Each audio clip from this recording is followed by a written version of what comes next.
So let's take a look at the first problem from the practice exam, which is 2.95. We have a cable assembly, which is supporting a plate. We have specified tensions in each of those cables. And what we want to do is describe each of those tensions given their known magnitudes. So each of the tensions, of course, are forces. And we want to describe them in terms of Cartesian vectors. And remember the key points here, I guess I will say to the side, is when your text asks you for a Cartesian vector, a more common way that you may have heard that referred to before, either by me or in your mathematics classes, is as a vector in rectangular form. And what that means is to write it as a linear combination of the basis vectors, which is most easily denoted in this kind of angled bracket form, which we've used, where we simply list the x, y, and z components. So that's kind of the first key point that we need to know. The second key point that we need to know is, of course, for any vector, we need to specify its magnitude and direction. We're given the magnitudes. So what this problem really reduces to is determining the direction of each of those forces. And we know that all of the forces exerted by each of the support structures, which we looked at, including cables, are directed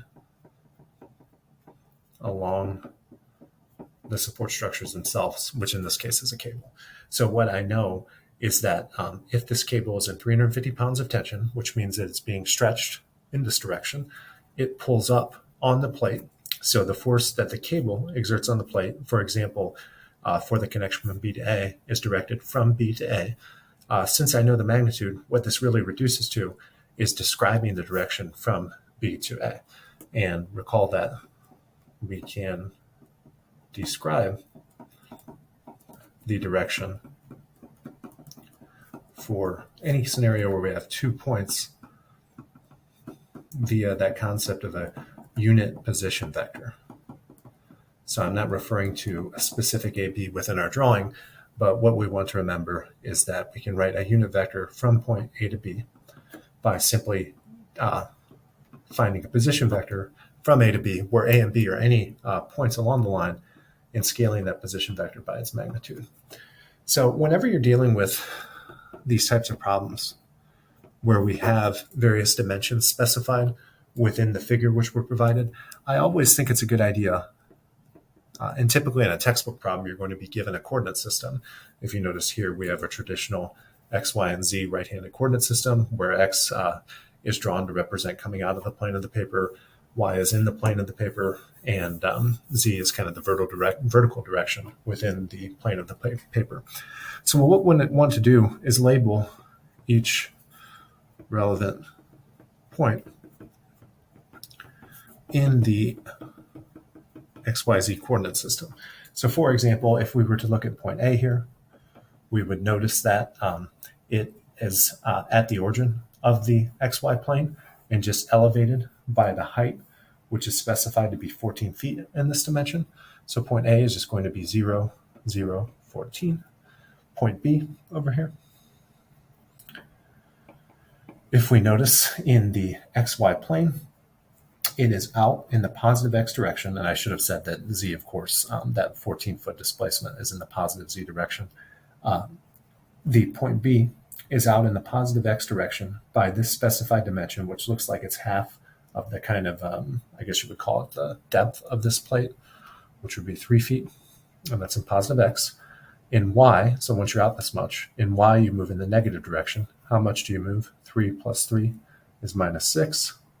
And notice that this plate is assumed to lie directly in the xy plane, which means that any point on it has a z-coordinate of 0. In a similar fashion, I could find point D here. If you notice, point D in x, again, is going to be out 3 feet. So D is at point x equals plus 3. In the y direction, it's going to be over plus 6. And again, it's in the xy plane, which means that its z-coordinate is 0. And finally, we can specify point C here. You can tell I'm doing this problem on the fly for the first time. So as I hate to keep repeating myself, but what really makes these problems hard is just reading out the dimensions that they provided on the figure. So if you'll notice that point C, it is in the x direction, moving backwards into the plane, so the negative x direction, 3 feet, so that would be minus 3. In terms of its y-coordinate, it's going to be in the negative y direction as well by 3 feet. So that would be minus 3. And also in the xy plane, since it's on the plate itself, so z is 0. So once I have each of those relevant points, now all that I need to do for this particular problem, since I know each of the force magnitudes, is simply write the unit vectors for whatever force I'm interested in, and then I can do my decomposition. So I'm not going to repeat this for all 3. In fact, if I were giving you this exam in class, I would only ask you to do 1, because if you can do 1, you can do them all. There's nothing unique about whether you're finding FBA or FCA or FDA. So let's just find FCA. So using these key points that I mentioned here, I can write FCA as a vector by taking its magnitude and scaling a unit vector from point C to point A. And I don't know why I did CA first. I could have equally did BA first, but kind of missed that is B. So I'm going to need to compute a unit vector from C to A, and I can do that by simply taking and computing a position vector from C to A and then dividing by the magnitude of that position vector. So recall that a position vector from C to A, the way that I get it is I take the difference in the coordinate points in each dimension. So it will be the x-coordinate of A minus the x-coordinate of C, and that will be my I hat component, plus it will be the y-coordinate of A minus the y-coordinate of C, and that will be my j hat component, plus the z component of A minus the z component of C, and that will be my k hat component. So the key point that I want to make sure that you notice here is when you're going from C to A, you take the A coordinates and subtract them from C. And remember, we do that intuition check after we actually compute this to show that we've done it in the correct way, because this is a really easy thing to mess up, especially when you're stressed in a test environment. So if you go and determine the x-coordinate of A, it is 0. So this would be 0 minus the x-coordinate of C, which is minus 3. So that minus minus will become a plus. The a-coordinate, the y-coordinate, I should say, of A is 0 minus the y-coordinate of C is minus 3, j hat. And you might say, oh, you're taking way too long to do this. I hope this is instructional for some people at least. And remember, on this exam, this is going to be our easiest exam by far. So you want to make sure that you get every point possible. So do take your time, because I'm giving you 2 hours to take this. It would probably only take you like an hour if you were working quickly. So finally, z-coordinate, I should say, of A is 14, less the z-coordinate of C is 0. So what that would give me, kind of written in our compact form, is a position vector with an x-coordinate of 3, a y-coordinate of 3, and a z-component coordinate of 14. You can see I keep catching myself saying components there. And in fact, in this case, since this is a vector, that is correct. X component of 3, y component of 3, z component of 14, and this is measured all in units of feet. So just do a quick sanity check and ask yourself, to go from C to A, are these signs correct? Are we moving in positive x? Well, yeah, since point C is kind of recessed into the plane here, in order to go from C to A, I would have to move in positive x. Are we moving in positive y? Well, are we going to the right here along the axis? Yes, we are. And are we going in positive z? Well, yeah, we're going up. So we'll say that this passes the sanity check because all should be positive.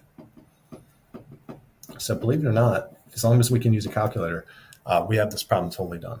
So we can write the force vector, FCA, as the magnitude, which we know to be 500 pounds,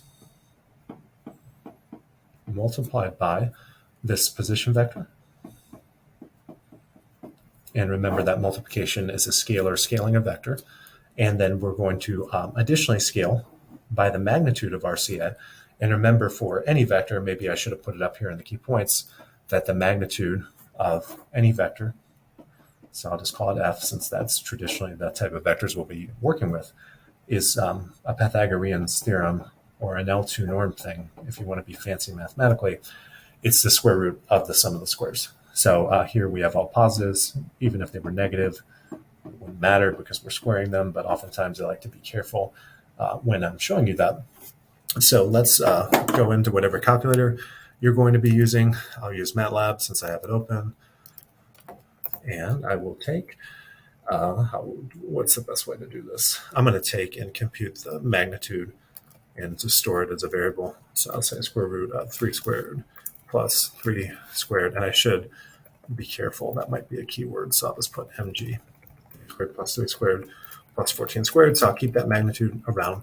And then for the x component of CAX, I will take 500 and I will multiply by 3 and I will divide by the magnitude. So what I'm doing there is the magnitude of the force times the x component of the position vector divided by the magnitude of the position vector, which turns out to be, it helps to use the correct variable, 2, 3 sig figs. That will be 103. For the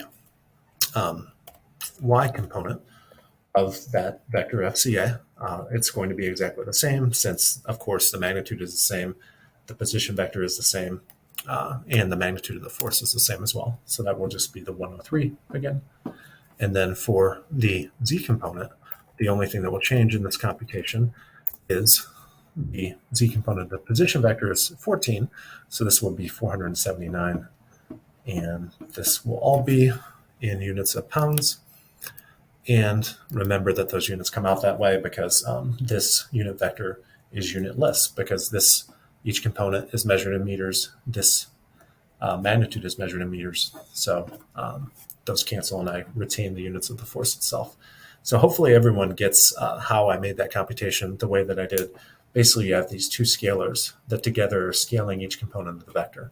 So remember, when you deal with vectors in rectangular form, kind of that linear algebra motivation that we spoke of is you can just treat kind of each component as a scalar. So I'm taking for the x component, I'm scaling by 500 divided by this. So since the x component is 3, that's why I took the 500 times 3 divided by whatever this quantity was for the magnitude of this position vector. So that's going to be FCA.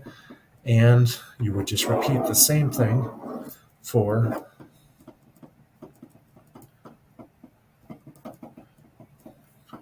BA and FDA. And you might wonder if you're just reading the sheet after I post the scan, why did he do part B first? No reason other than it's very, very late. It's 10 o'clock at night. And I know a lot of you work at night too, so I'm not complaining. But brain is a little bit mushy right now. So we'll pick it up on the next example problem.